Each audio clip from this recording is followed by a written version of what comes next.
Ready to move in premium triplex villas at Kollur APR projects. సరిగా రాజకీయాల్లో వెనుకబడిన వర్గాలకు రిజర్వేషన్లు పెట్టాలని పెట్టి రాజకీయ నాయకులు తయారు చేసిన పార్టీ తెలుగుదేశం పార్టీ అని చెప్పి కూడా నేను మీకు తెలియజేస్తున్నా. దీని తర్వాత సమర్థవంతమైన నాయకత్వం వచ్చారు. నేను ఇంకొకడు హామీ ఇస్తున్నా, నిరంతరం పోరాడతాం. చట్టసభల్లో 33% వెనుకబడిన వర్గాలకు రిజర్వేషన్లు పెట్టే వరకు, అసెంబ్లీలో పార్లమెంట్ లో మీ రిజర్వేషన్లు వచ్చే వరకు మీ తరపున మేము పోరాడతామని ఈ ప్రజా డిక్లరేషన్ లో కూడా మీకు అందరికి చెప్తున్నా. ఇది కాకుండా ఇంకో పక్క చూస్తే ఎవరైతే 153 కులాలున్నాయి, అన్ని కులాలకు మేము స్థానాలు ఇవ్వలేకపోవచ్చు. వీలైనంత వరకు అందరినీ అకామిడేట్ చేయడానికి ప్రయత్నం చేస్తాం. అటు జనసేన తెలుగుదేశం కూడా ఒకవేళ గెలవాలి, ఈ రాష్ట్రాన్ని కాపాడుకోవాలి.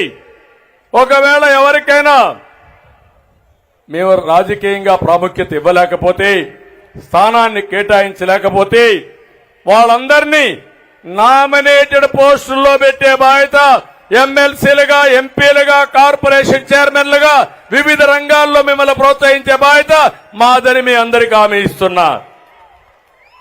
ఒకప్పుడు నేను ఆలోచించాం, ఆ రోజు 2 పిల్లల కంటే ఎక్కువ ఉంటే స్థానిక సంస్థల్లో పోటీ చేయడానికి అర్హత లేదు. ఇప్పుడు జనాభానే మన ఆస్తి. అందుకే నేను హామీ ఇస్తున్నా, పవన్ కళ్యాణ్ గారు ఇద్దరం కలిసి హామీ ఇస్తున్నాం. ఎంతమంది పిల్లలున్నా పర్వాలేదు, స్థానిక సంస్థల్లో మీరు పోటీ చేసే అర్హత ఉంటుంది. ఏదైతే పాత చట్టాన్ని రద్దు చేస్తామని చెప్పి కూడా నేను మీకు తెలియజేస్తున్నా. చట్టబద్ధంగా కుల గణన నిర్వహించాలి. వెనుకబడిన వర్గాలు ఎంతమంది ఉన్నారో అధ్యయనం చేయాలి. వాళ్ళ ఆర్థిక పరిస్థితులు అధ్యయనం చేయాలి. వాళ్ళ సామాజిక రాజకీయ నైవేద్యాన్ని దీన్ని కూడా ఒకసారి అధ్యయనం చేసి అందరికీ సముచితమైన స్థానం రావాలి. దీనికి కూడా సెన్సస్ పూర్తి చేస్తాం.